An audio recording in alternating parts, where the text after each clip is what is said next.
আজ আমরা এমন এক সিনেমার গভীরে ডুব দেব যা শেষ মুহূর্ত আপনার মনে প্রশ্ন জাগিয়ে রাখবে। এরপর কি হবে? সিনেমার নাম my girlfriend is a serial killer. ভাবুন তো, যদি আপনার প্রিয় মানুষটি একই সাথে আপনার সবচেয়ে বড় ভয় হয়ে দাঁড়ায়, কেমন হবে যদি আপনার সহজ সরল প্রেমিকার ভেতরে লুকিয়ে থাকে এক ভয়ঙ্কর খুনি? আজকের ভিডিওতে আমরা দেখব ইটসিরো নামের এক সাধারণ ছেলের অসাধারণ জীবনের গল্প, যার সৌন্দর্য আর গভীরে লুকিয়ে আছে এক রক্তাক্ত রহস্য। কিভাবে তাদের প্রেমে শুরু হয়েছিল আর কোন পথে তাদের সম্পর্ক এক চরম পরিণতির দিকে মোড় নিয়েছিল, তা জানতে হলে চোখ রাখুন এই ভিডিওতে। চলুন শুরু করা যাক my girlfriend is a serial killer এর রোমহর্ষক বিশ্লেষণ। আমাদের কাহিনীর শুরুতে পরিচয় হয় ইটসিরো নামের এক তরুণের সাথে, যে জীবনের ব্যর্থতায় সম্পূর্ণ হতাশ হয়ে পড়েছিল। একদিন রাতে অপ্রত্যাশিতভাবে তার ঘরের দেয়ালে একটি ছোট ছিদ্র তৈরি হয়। হঠাৎ সেই ছিদ্র দিয়ে আসা এক ফালি আলোর রশ্মি তার চোখে পড়ে। কৌতূহলবশত যখন সে ওই ছিদ্রের মধ্যে দিয়ে তাকায়, তখন দেখতে পায় দেয়ালের ওপাশে এক অপরূপ সুন্দরী মেয়ে রয়েছে। সে তার রুমমেট, যার নাম রিও, এবং সে তখন খাবার খাচ্ছিল।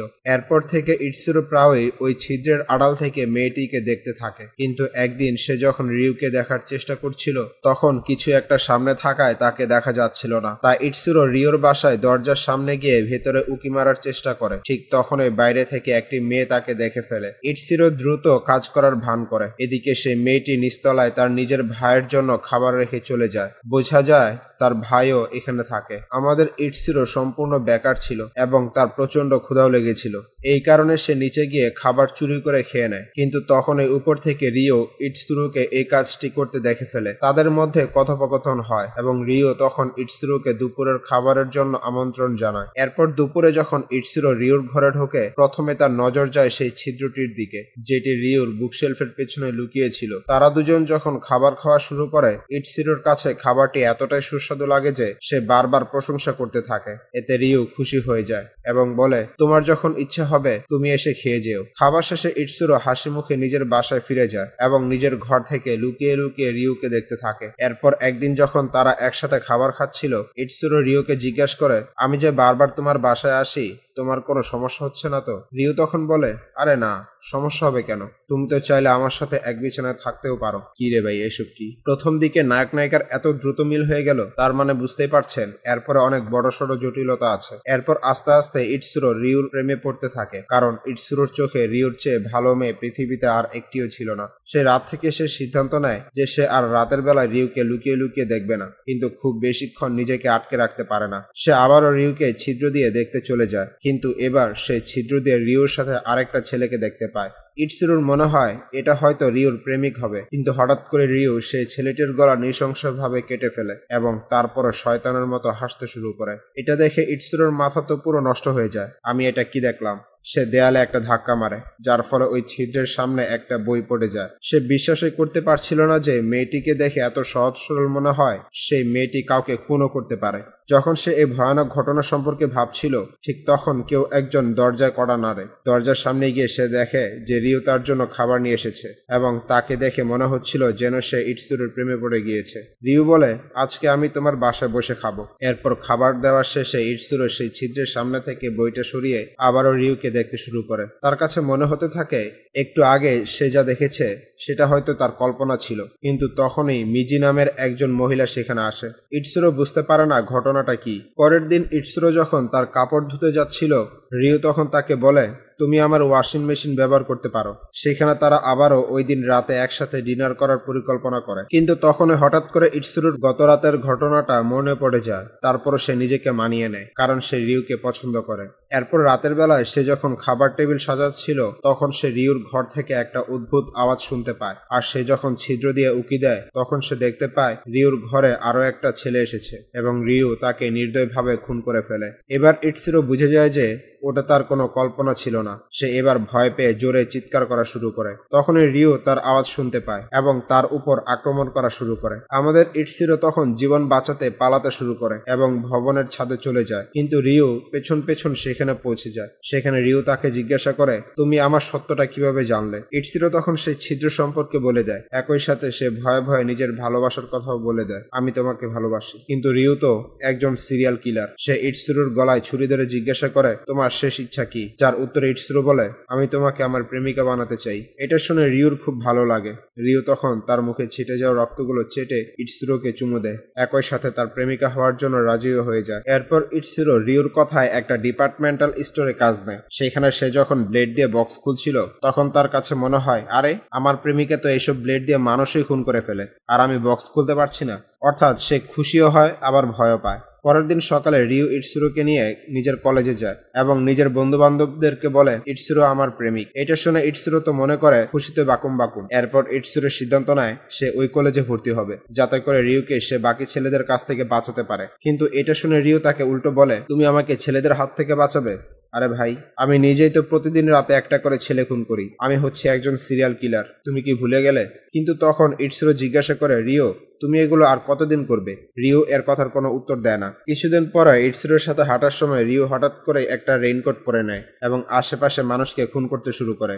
রিও বলে, আমার কাছে মনে হয়েছে এই মানুষগুলোর মরে যাওয়া উচিত, আর এই কারণে আমি মানুষদেরকে মারি। কিন্তু ওর এই অভ্যাসটা নিয়ে ইটসিরো অনেক ভয় পেয়ে যায় এবং জিজ্ঞাসা করে, তুমি প্রতিদিনই কাউকে না কাউকে খুন করো, আর যাদেরকে তুমি মেরেছিলে তাদের সাথে তোমার কি কোনো ব্যক্তিগত শত্রুতা ছিল? কিন্তু এর উত্তরে রিউ বলে, দেখো আমি খারাপ মানুষদের তালিকা তৈরি করেছি, এরা প্রত্যেকেই কারো না কারো ক্ষতি করেছে, আর এজন্য আমি সকল খারাপ মানুষদেরকে এক এক করে দুনিয়া থেকে শেষ করছি। এটা শুনে ইটসিরো ভাবে, ওহ, আমার প্রেমিকা তো তাহলে ডেথ নোটের লাইট ইয়াগামী হয়ে গিয়েছে। খুব ভালো একজন মানুষ। আমি এতদিন শুধু শুধু ওকে খারাপ ভাবছিলাম। আসলে হয়েছে কি বুঝতে পারছেন, যখন কোনো ছেলে মানুষ প্রেমে পড়ে তখন তার হিতাহিত জ্ঞান থাকে না। এই ইটসিরো রিউর প্রেমে এতটাই হাবুডুবু খাচ্ছিল যে রিউর কোনো দোষই তার কাছে দোষ মনে হচ্ছিল না। পরের দিন ইটসিরো সংবাদপত্র খোলে, কিন্তু সে অবাক হয়ে যায়, কারণ সেখানে খুনের ব্যাপারে কোনো তথ্যই ছিল না। এরপর কাজ শেষ করে বাসায় ফেরার পথে কাওয়াসাকি নামের একটি ছেলের সাথে দেখা হয়। কাওয়াসাকি সেই ছেলেটি যার খাবার ইটসিরো চুরি করে খেয়েছিল। এরপর একদিন স্টোরে কাজ করার সময় কাওয়াসাকির বোন হারুকো সেখানে আসে।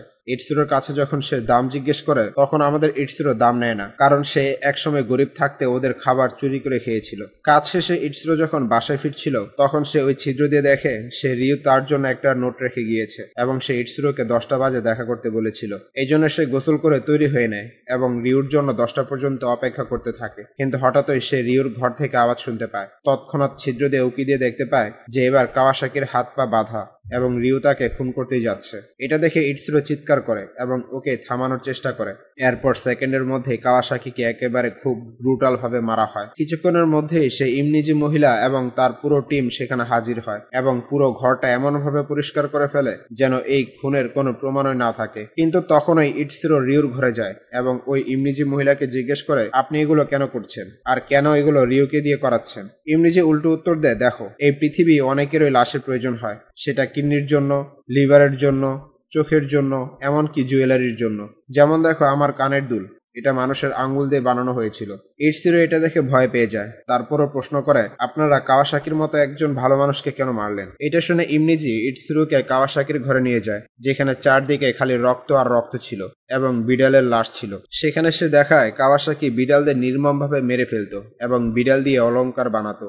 ইমনিজি বলে, ও যেটা পশু পাখি দিয়ে করতো আমি এটা ওকে দিয়ে করলাম। তবে এরপর ইমনিজি ইটসিরোকে সতর্ক করে যে, তুমি রিউ থেকে দূরে থেকো, ও কিন্তু তোমাকেও ঠিক এভাবে মেরে ফেলবে। পারলে এত দূরে চলে যাও যে রিউ তোমাকে কখনো আর খুঁজে না পায়। এই কথা শুনে ইটসিরো প্রচন্ড ভয় পেয়ে যায়। পরের দিন সকালে রিউ যখন ইটসিরোর দরজায় কড়া নাড়তে থাকে, ইটসিরো আর ভয়ে দরজা খুলে না। এজন্য রিউ জানালা দিয়ে ভেতরে চলে আসে, কারণ তার মনে হচ্ছিল ইটসিরোকে একটু জড়িয়ে ধরবে। কিন্তু ইটসিরো তার সাথে ভালো ব্যবহার করছিল না, আর এজন্য রিউ রেগে যায় এবং সেখান থেকে চলে যায়। পরের দিন আমরা দেখি হারুকোর সাথে আবারও ইটসিরোর দেখা হয়। তখন হারুকো ইটসিরোকে তার ভাইয়ের কথা জিজ্ঞাসা করে। ঠিক ওই মুহূর্তে রিউ বারান্দায় চলে আসে এবং সে হারুকোকে নিজের ঘরে ডাকে, তুমি আমার ঘরে এসো, ওখানে অপেক্ষা করো। কিন্তু আমরা তো জানি রিউর ঘরে ঢুকলে তো লাশ বেরোবে। কিন্তু এখানে ইটসিরো অনেক টেকনিক্যালে কথা ঘুরিয়ে হারুকোকে রাজি করায় যেন রিউর ঘরে না যায়। হারুকো চলে যাওয়ার পরে ইটসিরো রিউকে জিজ্ঞাসা করে, তুমি কি তাহলে হারুকোকেও মেরে ফেলবে? কিন্তু রিউ এতে না করে। পরের দৃশ্যে আমরা দেখি হারুকো ইটসিরোকে মেসেজ করে কফি শপে দেখা করার জন্য, কারণ সে তার ভাইয়ের সম্পর্কে জানতে চাচ্ছিল। ইটসিরো যখন দেখা করতে যাচ্ছিল ঠিক তখন একটা বড় কালো গাড়ি চলে আসে এবং জোরপূর্বক ইটসিরোকে তুলে নেয়। সেই গাড়িতে ওই মহিলা ইমনিজি ছিল। ইমনিজি বলে, তুমি কোথায় যাচ্ছ? তোমাকে কিন্তু আমরা ফলো করছি। যদি বাইরে তথ্য যায় তোমাকে কিন্তু মেরে ফেলবো। কিন্তু ইটসুরো এখানে বলে যে হারুকো আমাকে মেসেজ করেছে যে ওর ভাইকে খুঁজছে, একটু দেখা করতে বলেছে, সেই জন্য যাচ্ছি। কিন্তু ইমনিজি এখন হাসতে হাসতে বলে যে মানুষটা মারা গিয়েছে তাকে কোথায় খুঁজে পাবে, কিন্তু তোমাকে কিন্তু আমরা নজরে রাখছি। এরপর আমরা দেখি যে ইটসুরো হারুকোর সাথে দেখা করার জন্য কফি শপে গিয়েছে, যেখানে হারুকো তাকে বলে যে আমার ভাই অনেকদিন ধরে বাসায় ফেরেনি, আর এজন্য আমি পুলিশে মামলা করে এসেছি। এরপর সে ইটসুরোর সাথে গিয়ে বাড়িওয়ালার সাথে দেখা করে যাতে কাওয়াসাকির ঘরটা চেক করতে পারে। এরপর বাড়িওয়ালা যখন কাওয়াসাকির ঘর খোলে তখন সে ইটসুরোর চোখ কপালে উঠে যায়, কারণ গত রাতেও তো এখানে বিড়ালের মাংস, লাশ, কত কিছু ছিল, কিন্তু এখন পুরো আলাদা একটা ঘর। এটা দেখে ইটসুরো একটু শান্তির নিঃশ্বাস ফেলে এবং হারুকোর সাথে বাইরে বেরিয়ে আসে। পরে বাসায় ফেরার পথে সে দেখে যে একজন লোক রিওর কাঁধে হাত রেখে ঘুরছে। এরপর রাতের বেলা সে যখন রিওর সাথে খাবার খাচ্ছিল তখন সে জিজ্ঞাসা করে ওই লোকটা কে ছিল যে তোমার ঘাড়ে হাত দিয়ে ঘুরছিল। কিন্তু রিও এই প্রশ্নের উত্তর দেয় না, উল্টো খুব সুন্দর করে একটা উপদেশ দেয়, তোমার হারুকোর কাছ থেকে দূরে থাকা উচিত, এবং এই কথা বলে রেগে খাবার ফেলে দেয়। কিন্তু ইটসুরো তখন রাগ ভাঙানোর জন্য পেছন পেছন যায়, আমি এটা করিনি, এটা ওরকম কিছু না, এবং পেছন থেকে জড়িয়ে ধরে রিওকে চুমু খাওয়ার চেষ্টা করে। কিন্তু রিও উল্টো ইটসুরোর ঘাড়ে চপস্টিক দিয়ে ওকে থামিয়ে দেয়। বুঝতে পারছেন কি ডেঞ্জারাস। কিন্তু তার পরের দিন আমরা দেখতে পাই ইটসুরো আবারও হারুকোর সাথে দেখা করতে যায়। হারুকো তাকে বলে, দেখো তোমার জন্য রিওর চেয়ে আমি বেশি যোগ্য, তো আমার মনে হয় তোমার উচিত ওর সঙ্গে নয়, বরং আমার সঙ্গে থাকা উচিত। আর এটাও বলে যে রিউকে দেখে আমার কেমন যেন দজ্জাল মহিলার মতো লাগে, কিন্তু আমি তোমাকে ওর চেয়ে বেশি ভালোবাসবো, আর আমি আগামীকাল এখানেই তোমার উত্তরের জন্য অপেক্ষা করব। এরপর ইটসুরো যখন বাসা যাচ্ছিল তখন হঠাৎ করেই কয়েকজন গ্যাংস্টার তাকে অপহরণ করে তাদের আস্তানে নিয়ে যায়। সেখানে গ্যাং লিডার ইটসুরোকে হুমকি দেয় যে তুই রিউকে আরো খুন করানোর জন্য রাজি করবি, ও এখন খুন করা কমিয়ে দিয়েছে, আর তার কারণ হচ্ছিস তুই। কিন্তু এই কথা শুনে ইটসুরো তখন খুশি হয়ে যায়, তার মানে আমার রিউ চেঞ্জ হচ্ছে, আর এই ব্যাপারে সরাসরি মানা করে দেয় যে না, আমি ওকে এটা বলবো না। এরপর যখন বাসায় আসে ইটসুরো যখন রিউকে বলে তুমি মানুষ খুন করা বন্ধ করে দাও, কিন্তু রিউ কোনো কথাই শোনে না, আর এজন্য ওদের ব্রেকআপ হয়ে যায়। কিন্তু ব্রেকআপের পরও ইটসুরো রিউকে ছিদ্র দিয়ে নিয়মিত দেখত। তখন রিউ মানুষদের খুন করে যাচ্ছিল নিয়মিত, তবে এখন সে খুন করার পরে হাসার পরিবর্তে কান্না করতে শুরু করেছিল। এর ফলে ইটসুরো বুঝতে পারে যে রিউ যে খুনগুলো করছে ওগুলো মূলত গ্যাংস্টারদের চাপের কারণে করছিল, যাতে ওই গ্যাংস্টাররা ইটসুরোর কোনো ক্ষতি না করে।